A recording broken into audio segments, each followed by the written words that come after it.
Best-selling author and researcher Brené Brown.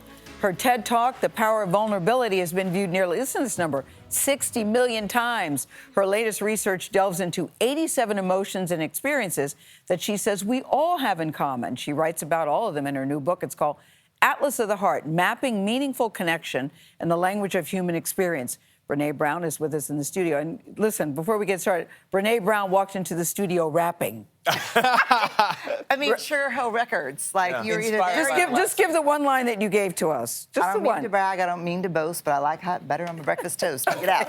Hey, Bubba. Okay, let's see Brené in the house. I had the 12-inch I know, vinyl. that was pretty good. That was very good, Classic. Brené. She had a couple of them. All right, so you talked to 7,000 different people in your research, and the most common emotions that kept coming up, happy, sad, angry, kept coming up over and over again. What does that say about us that those were the top three that came when there were so many different emotions we all experienced? I was so surprised. I mean, we started the research asking how many emotions can we recognize in ourselves as we're feeling them? And I guess the mean or the average number would be 6 or 7. Yeah. And it was just happy, sad, mad. Yeah. And it was so alarming because when we don't have language that's as expansive as our actual experiences, we force experiences into language. And that's troublesome because language does much more than communicate what we're feeling. Yeah. Right. It actually shapes what we're feeling. What got me is that I didn't even think of things as emotions that are emotions. Like you said, disappointment. Disappointment is unmet expectations, and disappointment and regret are interwoven. Yeah, I mean, this is like the story of not only my marriage, but most people's. Like, you have all these huge expectations, right? You're like, I'm gonna walk in and this is how it's gonna go and he's gonna say this, and then, and then within seconds, the movie doesn't play out how you had it in your head. Yep. And then what you experience is disappointment. So many people, and in particular men, don't want to name their emotions. Yes. And one of the things you hear is that if you name it, it has power over you. Yeah. You think, no, the opposite, in fact. Why? We have a lot of data that support that's really a dangerous myth. When we name what we're feeling, it doesn't have power over us. We gain power.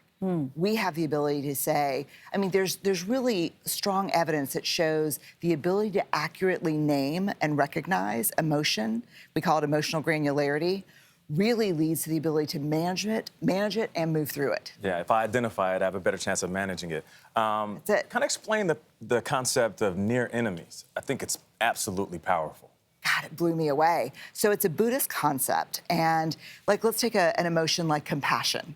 We know the far enemy of compassion is cruelty. Right. But the problem is that there's a near enemy that kind of dresses up a little bit like compassion, and we think maybe can pass for compassion, but it actually unravels connection. So the near enemy of compassion is pity.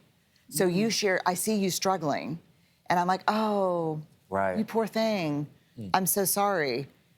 And you're thinking, God, that doesn't feel good at all. That could do more damage. That does more damage. Yeah. So the near enemy concept has been super helpful. The difference between, you say, stress and overwhelm, which are a lot of people are feeling these days. Yeah, so stress is something that we can manage pretty much on it. We do it every day. Like, I always use an analogy. I used to wait tables and bartend, and we'd say, I'm in the weeds. Like, I'm in the weeds. Lots of stuff going on. I'm in the weeds. Overwhelm is a very high level of stress that actually leads to shutdown. We don't function when we're overwhelmed. And because language shapes what we're experiencing, if we go through the day all day saying, I'm overwhelmed, our body says, oh, okay, we're kind of shutting down. Right. Yeah. And so it's like if I said bake cookies. Yep. Let's bake some chocolate chip cookies. And the bowl we picked changed the flavor of the cookie.